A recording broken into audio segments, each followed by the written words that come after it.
घने और विशाल जंगल के बीचों बीच एक चट्टान पर गर्व से खड़ा रहता था शेर अर्जुन। उसकी सुनहरी अयाल गर्दन के बाल धूप में ऐसी चमकती थी जैसे आग की लपटें, और उसकी आंखों में वह तेज था जिससे कोई भी जानवर उसकी ओर सीधे देख न पाता। अर्जुन को जंगल का राजा सिर्फ उसकी ताकत ने नहीं, बल्कि उसके न्याय और समझदारी ने बनाया था। वह बेवजह किसी पर हमला नहीं करता था। उसका नियम था, भूख लगे तो शिकार करो और उतना ही लो जितना जरूरत हो। उसका इलाका बहुत बड़ा था। पूर्व में बहती निर्मल नदी, पश्चिम में ऊंचे पहाड़, उत्तर में बांस का घना जंगल और दक्षिण में हरियाली से भरा मैदान। इन चारों दिशाओं में अर्जुन की दहाड़ गूंजती थी और उसका नाम सुनकर ही शिकारी जानवर भी रास्ता बदल लेते थे। अर्जुन के शासन में जंगल के हर जीव को बराबरी का अधिकार था। पानी के स्रोत सबके लिए खुले थे और शिकार के नियम सभी का पालन करते थे। जानवर डरते भी थे और सम्मान भी करते थे, क्योंकि वे जानते थे अर्जुन ताकतवर होने के साथ साथ न्यायप्रिय भी है। लेकिन इस शांति के बीच दूर पहाड़ियों के पार एक नया खतरा धीरे धीरे इस जंगल की ओर बढ़ रहा था। अर्जुन के शासन में जंगल एक स्वर्ग जैसा था। सुबह होते ही पक्षियों की चहचहाहट से जंगल गूंज उठता। हिरन झुंड में खुले मैदान में चरते, बंदर डाल से डाल झूलते और हाथी नदी में नहाते। किसी को किसी से डर नहीं था, क्योंकि सबको पता था कि जंगल का राजा सब पर बराबरी का न्याय करता है। अर्जुन हर दिन अपने इलाके का चक्कर लगाता, ये देखने के लिए कि कहीं कोई जानवर भूखा या परेशान तो नहीं है। अगर किसी को मदद चाहिए होती तो वह तुरंत आगे बढ़कर उसकी समस्या सुलझाता। इसी वजह से छोटे बड़े सभी जानवर उसके दोस्त जैसे थे। शिकार के समय भी वह बेहद सावधान रहता। वह सिर्फ उतना ही मारता जितना उसके और उसके परिवार के लिए जरूरी हो। बाकी जानवरों को भी वह मौका देता कि वे अपने परिवार के लिए भोजन जुटा सके। कई सालों से जंगल में यही शांति और संतुलन कायम था। पेड़ हरे भरे थे, पानी साफ था और हर जीव अपने हिस्से की जगह और भोजन से संतुष्ट था। लेकिन इस खुशहाली के पीछे किसी को अंदाजा नहीं था कि दूर पहाड़ों के पार एक ऐसा शेर रह रहा है जिसकी नजर इस हरे भरे जंगल पर टिक चुकी है और उसकी लालच इस शांति को तोड़ने वाली है। एक दिन पश्चिम की ऊंची पहाड़ियों के पार से एक अजनबी शेर जंगल में दाखिल हुआ। उसका नाम था द्रव्य। उसका शरीर अर्जुन से भी बड़ा और भारी था। अयाल गहरी काली और आंखों में लाल चमक थी जैसे उनमें आग जल रही हो। उसकी चाल में अहंकार और चेहरे पर क्रूर मुस्कान थी। द्रव्य का स्वभाव अर्जुन के बिल्कुल उलट था। वह सिर्फ भूख के लिए नहीं, बल्कि मजे के लिए भी शिकार करता था। जंगल में कदम रखते ही उसने एक जंगली हिरन, 2 खरगोश और एक मोर को मार गिराया, जबकि उसे इतनी भूख भी नहीं थी। पहले दिन से ही जानवरों में खौफ फैल गया।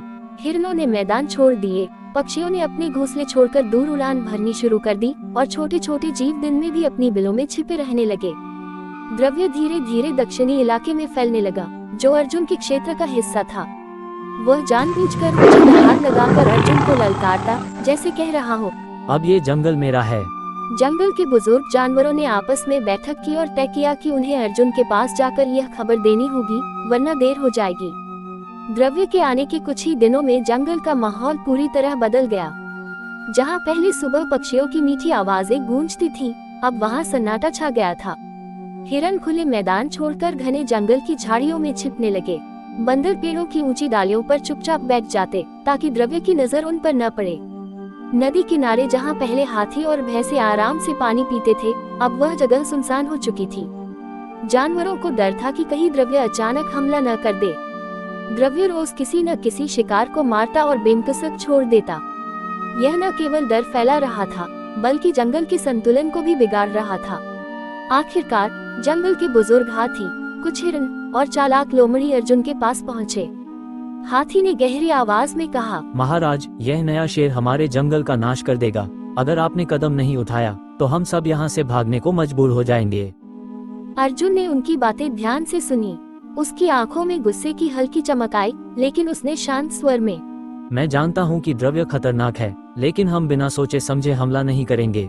पहले उसकी ताकत और कमजोरी समझनी होगी, तभी जीत संभव है। अर्जुन ने उसी समय तय कर लिया, अब वह द्रव्य का सामना करेगा, लेकिन अपनी बुद्धि और योजना से। अर्जुन ने उसी शाम अपने सबसे भरोसेमंद साथियों को बुलाया।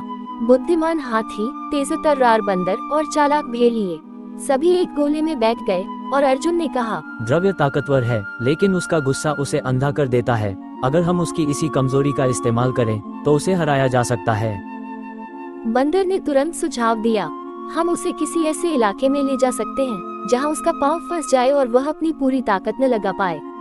हाथी ने सिर हिलाते हुए कहा, दक्षिणी दलदल बिल्कुल वैसा ही स्थान है।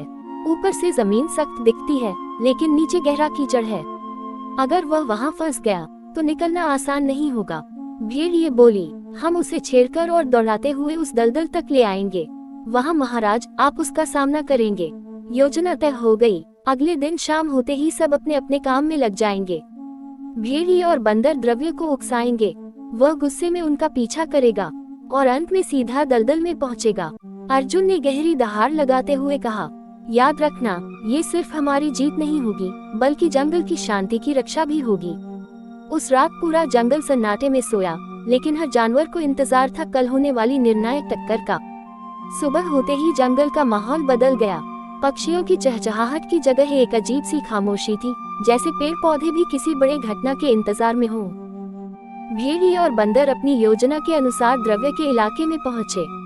बंदर ने पेड़ों से झूलते हुए द्रव्य की पूंछ पर सूखी दाल फेंकी और भेड़िए ने दूर से तेज आवाज में चिल्लाकर उसे चिढ़ाया। द्रव्य गुस्से से गरजा, तुम्हारी ये हिम्मत, आज तुम दोनों को मैं जिंदा नहीं छोड़ूंगा। वह बिजली की तरह झपटा और उनका पीछा करने लगा। बंदर शाखा से शाखा छलांग लगाता हुआ दक्षिणी दिशा में भागा। भेड़िए भी जमीन से दौड़ते हुए उसी ओर बढ़े। द्रव्य अपनी तेज रफ्तार में बस बदला लेने की सोच रहा था। उसे जरा भी अंदाजा नहीं था कि उसे कहां ले जाया जा रहा है। कुछ ही देर में वे सब दलदल के किनारे पहुंच गए। बंदर ने छलांग लगाकर एक ऊंचे पेड़ पर जगह बना ली। भेड़िए किनारे से हट गए। द्रव्य ने गुस्से में सीधे दलदल में छलांग लगा दी और छपाक उसका अगला पैर गहरे कीचड़ में धंस गया। अर्जुन पहले से वहां छिपा था। उसने आगे बढ़कर दहाड़ मारी। द्रव्य, आज तय होगा कि इस जंगल का असली राजा कौन है। द्रव्य ने निकलने की कोशिश की, लेकिन हर बार उसका शरीर और गहराई में धंस जाता। अब वह समझ चुका था कि यह एक जाल था और सामने था अर्जुन पूरी ताकत के साथ। दलदल में फंसे द्रव्य की आंखों में गुस्सा और डर दोनों झलक रहे थे। उसने पूरी ताकत से अपने पैरों को खींचने की कोशिश की, लेकिन कीचड़ उसे और जकड़ रहा था। अर्जुन धीरे धीरे उसकी ओर बढ़ा। उसकी आंखों में शेर जैसी शान और आत्मविश्वास चमक रहा था। द्रव्य, तूने सालों तक इस जंगल को डर के साए में रखा, लेकिन अब तेरी हुकूमत खत्म होगी। अर्जुन गरजा। द्रव्य ने दहाड़ते हुए कहा, अगर मैं यहाँ से निकल गया तो तुझे चीर फाड़ डालूंगा। अर्जुन ने अपने मजबूत पंजों से द्रव्य के ऊपर हमला कर दिया। द्रव्य ने भी पूरी ताकत से पंजा चलाया, लेकिन फंसे होने के कारण उसका वार कमजोर था। अर्जुन ने एक और वार किया, जिससे द्रव्य का कंधा लहूलुहान हो गया। बंदर और भेड़िए पेड़ों से और किनारे से उत्साह में चिल्लाने लगे, अर्जुन, खत्म कर इसे, आज ही जंगल आजाद होगा। द्रव्य ने आखिरी कोशिश में अपना सिर उठाकर काटने की कोशिश की, लेकिन अर्जुन ने उसकी गर्दन पर जोरदार दबाव डाल दिया। दलदल कीचड़ में उसकी ताकत धीरे धीरे खत्म हो रही थी। अब अर्जुन जानता था ये उसका पल था। जंगल की किस्मत का फैसला इसी क्षण होगा। द्रव्य की दहाड़ अब कराह में बदल चुकी थी।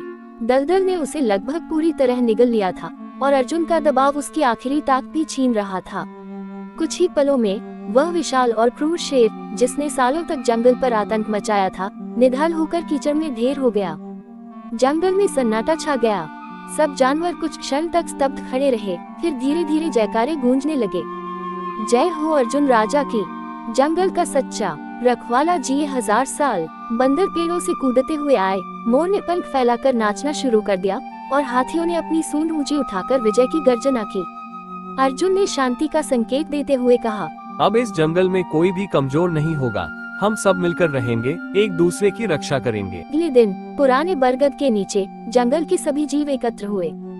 वहीं अर्जुन का राज्याभिषेक हुआ। हाथियों ने पानी से उसे स्नान कराया, मोर के पंखों से उसे सजाया गया और बुजुर्ग लोमड़ी ने उसके सिर पर जंगल का सुनहरा ताज रखा। अब जंगल में फिर से खुशहाली लौट आई। पानी के झरनों के पास हंसी की आवाजें गूंजने लगी। रात में चांदनी तले गीत गाए जाने लगे और कोई भी जानवर डर के साए में नहीं जीता था। अर्जुन की दहाड़ अब डर नहीं, बल्कि सुरक्षा और गर्व की पहचान बन गई। और यूं बहादुर अर्जुन शेर ने न सिर्फ द्रव्य को हराया, बल्कि पूरे जंगल में एक नया युग शुरू किया, शांति और भाईचारे का युग।